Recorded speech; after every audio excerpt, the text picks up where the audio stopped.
Hello everybody, welcome back to a new video. Today we are doing the same exact thing as we did last time, but we're doing the NFC South edition.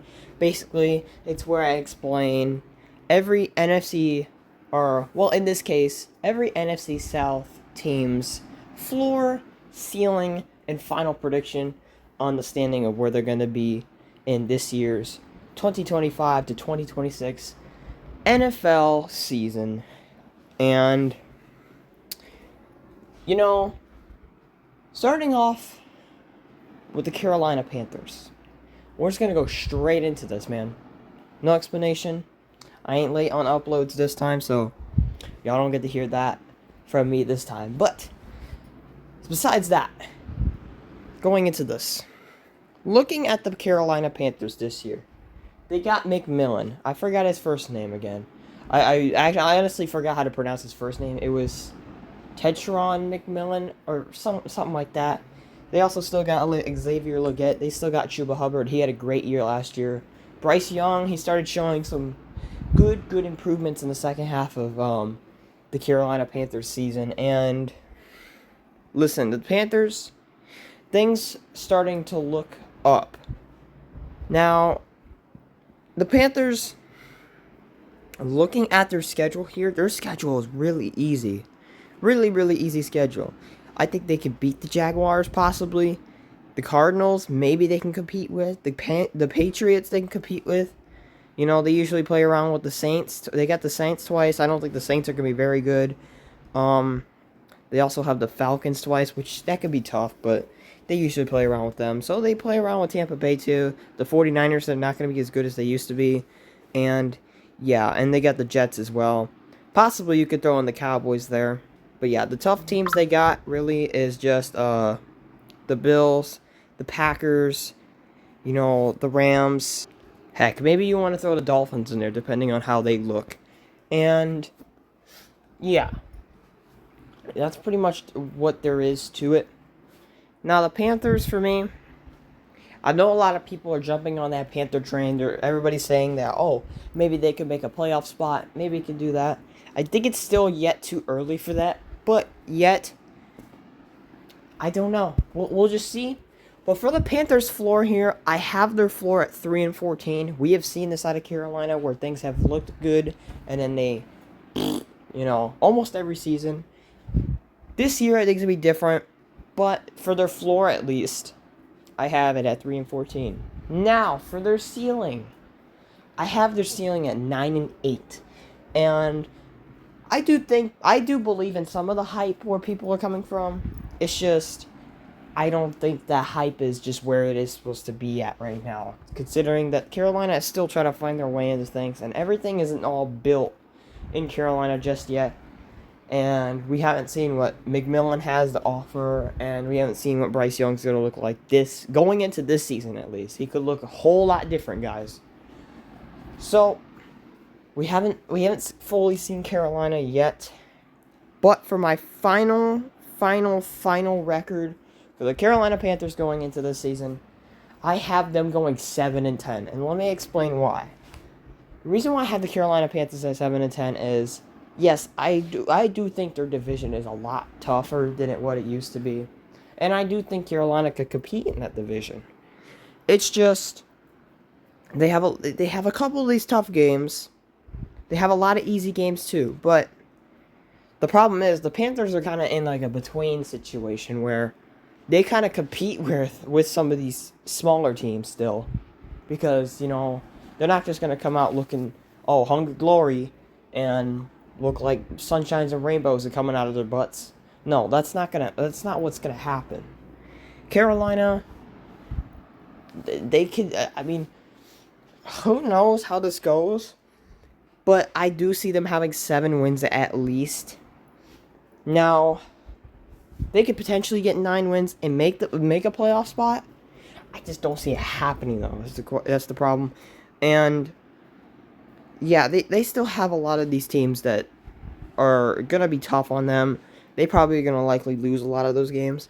But they also have shown against the Falcons at the end of the season, and some of those other teams too, that they could be tough.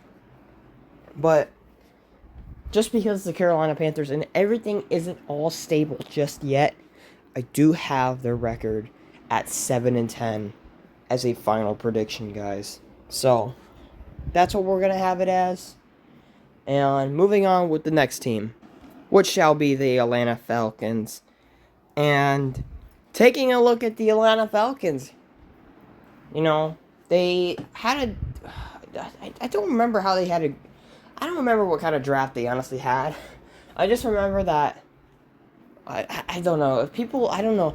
Y'all gotta tell me. I forgot about the Falcons. The Falcons are one of the teams I don't really pay attention to since they fumble every other season. And it's kind of crazy. But it's really hard to explain. But I don't remember who they really drafted in the draft, so I can't tell you that much. I think a lot of people said they had a solid draft, as I can remember. I think they had like a B on NFL's thing, like a B grade. So I'm not too sure, but taking a look at the Falcons as of now, they got Kyle Pitts, you got Bijan Robinson, you got Michael Penix going into his second year, even though his first year wasn't really a full year. He just kind of played for the last few games of the season. You know, like the last. What was it, like the last 5 or 4 games of the season, if I can remember correctly?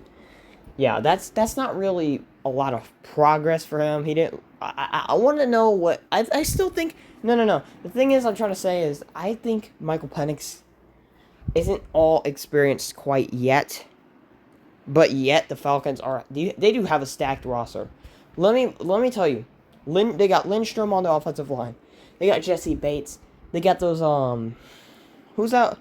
They still got Matthew Judon, right? I think. Correct me if I'm wrong. I don't know if he went back I think he went back. Someone told me. I think someone told me that he went back to New England. I'm not too sure if that's true. I don't remember. I really can't remember if Matthew Judon's still on the Falcons. Maybe they released him. I have no idea. But if he's still there, they would have him. They would have They have Bijan Robinson, like I said. They got Drake London. They got Darnell Mooney, too, which was solid, too. And they got Ray McLeod. And they just have a solid roster. Overall, I think the Falcons are up for a great season. Because, honestly, if Tampa Bay was a little bit worse than they are right now, I'd say the Falcons have a good chance, or even better chance, at winning the division than they can now. The Falcons have the best chance of winning the division since they had it in years. And taking a look at the schedule, obviously they got the Bucs twice, which is their biggest competition right there. That's probably going to depend the playoffs and stuff like that. You know, because they played them twice, and they play on week 1 too. So that's gonna be fun. But week 15, gotta highlight that, guys. Gotta highlight that. Week 15's a big game for them. So like I can already tell it's gonna be a big game. Then they got the Buffalo Bills, they got the Washington Commanders, they got the Dolphins also, they got the Rams, they got the Cardinals. So the Falcons also don't really have a tough schedule either. So the Falcons, props to them. But my biggest question for the Falcons going into this 2025-2026 NFL season is how is Michael Penix going to look? Because we still don't 100% know what he's going to look like. I do think Michael Penix can be really good. He's shown some really good flashes when he did play last year. And I think that's progress. And he just had a full offseason to himself without having to be behind Kirk Cousins. And, you know, when he was behind Kirk Cousins, he actually... You know, he possibly learned some things about him.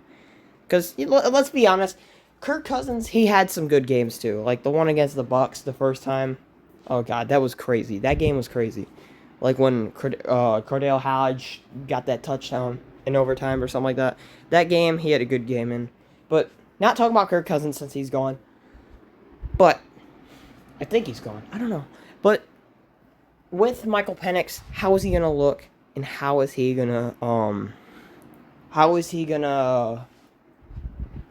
this competition gonna work for him? And right now at the Falcons floor, if everything were to go wrong with Michael Penix, I could see the Falcons going 6-11 as their floor. That's the lowest I could see it, because honestly, I don't see the Falcons losing more than 6 games this year. Or more than No, no, no. I don't see the Falcons losing 12 games this year. I don't think so. I don't think they could lose 12 games. Nor do I really think they can lose 11 games. I think their roster is just that stacked. And for their ceiling, I have their ceiling at 11-6. Now, the Falcons, this is a Falcon season right here because this could either go either way. And to me, with the Atlanta Falcons going into this year, a lot of people are going to hate this statement, but let's be so for real. Tampa has just gotten a lot more better. And the Falcons, they like the Falcon games up too. We don't know how Michael Penix really looks. So we're going to give the Falcons a record of 8-9. I have the Falcons going 8-9 this year. And that's just how things are, because the reason why I have it that low is just honestly just because of, like, you know, it really depends on how things go with Michael Penix. But I don't think Michael Penix is going to be bad. But the other thing is, can they compete with Tampa Bay, which just got Emeka Ibuka? They still have McMillan. They have Chris Godwin still. They got Mike Evans. They got Bucky Irving now. They got Baker Mayfield. They have threats all over the field. They even, heck, you could even throw Cade Otton in there when he has good games. And the Bucs defense has gotten better. Offensive line has gotten better. They had a good draft. The Buccaneers are trying to push for a Super Bowl, honestly. You could say the Buccaneers are Super Bowl contenders. And I'm gonna say it. The Buccaneers are Super Bowl contenders. The Falcons are kind of just below that mark, just because of Michael Penix not knowing what he can do yet. Now, this is no dissing to Michael Penix, but that's just the truth of this. To me, this is the truth of it, you know? And we shall see, but for now, well, I shouldn't say for now, but for good, I have the Falcons going into season 8-9. Sorry, Atlanta. I was thinking about putting them at 10-7, but you know, it wouldn't have worked either way for the other teams' records I have coming up. But yes, let's see about the next team. Next up, you got the New Orleans Saints, guys, and looking at this schedule, this should be a pretty easy schedule, if you ask me. Now, taking a look at the schedule. Well, actually, the Saints, this is not an I take that back. This is not an easy schedule. The Saints, they have a rough schedule. They have a rough roster and a rough season ahead of them. The Saints are not going to like this season. Okay, I take everything back I said about the Saints. I opened up the 2024 Saints schedule on my phone to take a look at it because, oh God, I just had a massive brain fart. So everything I said about the Saints, guys, scratch it. They have an easy schedule. They honestly do. Okay, I was looking at the 2024 schedule, but right here, looking at this schedule, you got the Cardinals, you got the Niners, you got honestly, their first 4 games is a bit rough for them. And then you obviously got the Bears. You can say the Bears, honestly. I think the Bears are going to be much improved this year. They can give them problems. They got the Rams, they got the Dolphins, they got the Falcons and Bucks twice. So somewhat a hard schedule and somewhat a easy schedule, depending on how this goes. Now the Saints, they drafted Tyler Shook, which was kind of, that had me shook, if you know. But drafting him had me shook. And yeah. Tyler Shook, Spencer Rattler. I don't even know who the Saints quarterback is going to be for week 1. I think a lot of people have been saying it's going to be Spencer Rattler, which is going to be interesting. But we'll see how that goes. The Saints are in deep trouble. The only people they really got, honestly, is Chris Olave and Shaheed and Alvin Kamara. Other than that, everything else about the Saints is dookie. Yeah, Juwan Johnson's solid. And they just have a whole lot of old defensive players. And yeah, the Saints fans, you're not gonna like the things I'm gonna say about your team in a minute here. So I'm just warning y'all right now. Don't take offense of it, but this team is really, really crap, and I don't think the Saints are gonna have anything click for them this season. Now I've been all over the Saints last season too, but this is different. Yeah, they do have a new head coach, and Kellen Moore is gone. Or not Kellen Moore. What the frick is his name? Something. Was it Kellen Moore? I don't freaking remember. God dang it. My bad, guys. I'm crashing out. But yeah, I don't remember what his name was. But looking at the schedule, it could be easy and it could be hard.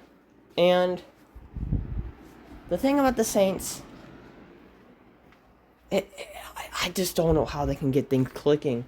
This team, I mean, with the quarterback questions and stuff, it's just, I don't know. I don't know how the Saints are going to do this season.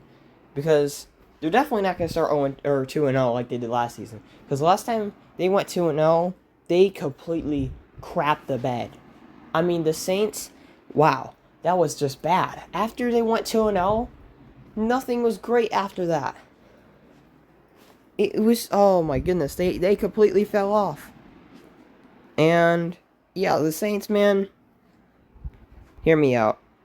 For their floor, I have the Saints at 1-16 as their floor. This, if everything really, really, really, really went bad, I could see the Saints going 1-16. Now, it's just like, it's just a matter of the team staying healthy. The team, I mean, not even the team, even if the team's healthy for the whole season, I don't even think they could still make it to like 4 or 5 wins. That's just how bad the Saints team is. They don't have a solid, certified number 1 player on anything. Yeah, you could say Alvin Kamara on that, but he's also getting older. And Chris Olave, he gets injured a lot. Freaking God. Whatever his name is, Shaheed, he is solid in that. But it's... And then they got MVS, I think, still. Oh, wait, no, MVS went to the Bills. Never mind. Well, frick, I don't even know who their number 3 wide receiver is, because they just have a whole bunch of randoms. I think it's some guy named Miller. I don't know. But, Scotty Miller? No, not Scotty. I don't know. But yeah, the Saints floor I have at 1-16. Now, if we're talking on the good side of the Saints, I have their ceiling at 6-11. Now hear me out. The Saints at 6-11 is honestly too high for me, but that's just me being generous. Because if things did go well and they started Tyler Shook and he started getting things clicking, that's the only way I could see them going 6-11 this year. Is if Tyler Shook was the quarterback. And if they're not starting Spencer Rattler. Because they start Spencer Rattler. I don't think Spencer Rattler was ever really that good of a quarterback. South Carolina. When he played South Carolina, it wasn't terrible. But it was just... He made some plays there too. And he was never really able to knock off a good team. Like Bama or Georgia or any of that. But, I mean, he came close in that. But, let's be so for real. The SEC is crazy. But, I'm not talking about college here. But yeah, the ceiling, I have it at 6-11. The Saints are just a very, very wary team for me. And I really don't see them having much success going into the season. Now, for their final prediction. I have the Saints going 3-14 this season. And I just don't know about the Saints this year. It's just, they have so many, I mean... You're going to have teams doing really terrible, and I have the Saints being one of them, you know. Like, there was a team that did unexpectedly bad last year. But, you know, but this is not really unexpected to me. This is actually kind of expected because the Saints, they're kind of in rebuild mode, and they're trying to find their own footing. And, yeah, the only way the Saints could really do really, really, really good this year is... if their new head coach just somehow drives them to at least 7 wins. That's the only way I can see them doing good right now. Well, obviously that's the goal, but that's the only way I can see it. If their head coach drives them to that. You know, I could be wrong. Honestly, they'll probably end up getting 4 wins. But I'm still gonna stick with my gut and say 3-14 for the New Orleans Saints going into this season. And for the last team we have is the Tampa Bay Buccaneers right here, man. And Tampa Bay, a lot of fire going on in the offseason. You guys picked up Tez Johnson and Emeka Ibuka in the draft, which is kind of crazy to me. That was kind of surprising y'all got them too. But you know what? It kind of makes sense too because Mike Evans is getting older. Someone's gonna have to step up for him, and then you got Chris Godwin, which he'll be the next one coming up. Then maybe you'll just have a wide receiver core going McMillan, Johnson, and Ibuka. That'd be crazy if that ends up happening, which will likely end up happening. But yeah, Baker Mayfield. What can you do with this Bucs team this year? You have it all in front of you. This is the run I want to see the Buccaneers go on. I think this is the year where the Buccaneers make the NFC Championship. Honestly, I think this is... The Buccaneers are this stacked. Baker Mayfield has proved the haters wrong. Even though I was one of the haters. The only time I was a hater is when he was on Cleveland. But guess what? He escaped that disgustingness and he went to Tampa to go enjoy the sun, even though in Ohio it's pretty hot here too. Probably hotter than Tampa, which should yeah, it's crazy here. But yeah, Tampa. This is an interesting Tampa team because Tampa competes with anybody, honestly. Let's be so for real. Tampa could compete with anybody. And looking at this schedule, guys, they have the tough games they have. They got the Lions, they got the Bills, they got the Eagles, and they got the Rams. And that's about it, honestly. Yeah, they got to play the Falcons twice, but they can compete with them. They got to play the Panthers twice, which they're a rising team, but still don't think they can really make too much noise to them. And then they got honestly Seattle. I know a lot of people count Seattle as like a upper end team of like really good, but let's be sober. It's Sam Darnold. Cooper Kupp's older. Really, they have JSN. That's about it. Cooper Kupp, he'll make some noise, but he ain't gonna be too much of a threat. They can easily lock him up. Kenneth Walker, I guess, but yeah, Seahawks, they're not that great, so but yeah, Tampa Bay, man. Tampa. Looking at the schedule, being genuine and looking at the schedule, this is a fairly easy schedule. And knowing that Tampa Bay is already a tough team, it's going to be hectic. Now, for Tampa Bay's floor, I have their floor at 7-10. And listen, actually no, I have their floor at 8 and no. I have their floor at 7-10. And this is why. If everything really went wrong and everybody got injured again, and the rookies were just not really good, this could be the same Tampa team we seen last year when everybody was injured. Or when everybody got injured and stuff. And that's not good. We don't want to see an injured Tampa Bay team going into the season. And yeah, they compete with the Lions before. They've had the Eagles number a lot. Actually, no. Had the Eagles had their number? I don't remember. I want to guess Tampa Bay's had... Oh, yeah, the Buccaneers have had the Eagles number. And the Bills, they can compete with the Bills. And, yeah, that's pretty much it. The Niners, they're not too much of a threat, so... But, yeah, the Buccaneers, their floor's at 7-10 if everything really went wrong. Which, even if it did, I don't think they could lose that many games with the team they have around them. The only way I could really see that happening is Baker Mayfield really went back to his Cleveland self, which he will not do because he's in a better place now. So yeah, there's that. And for the Buccaneers ceiling, I have their ceiling going all the way to 13-4. And I really think Tampa Bay could make it to there. Because Tampa Bay is that kind of team. They could really, really do some damage.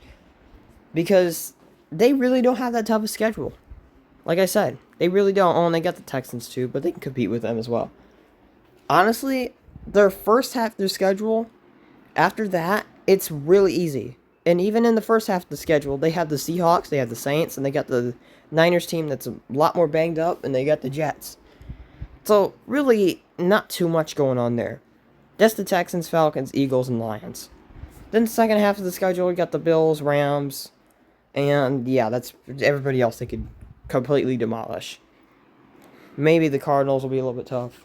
The Falcons will be a little bit tough, obviously, because that's a really important game, December 11th.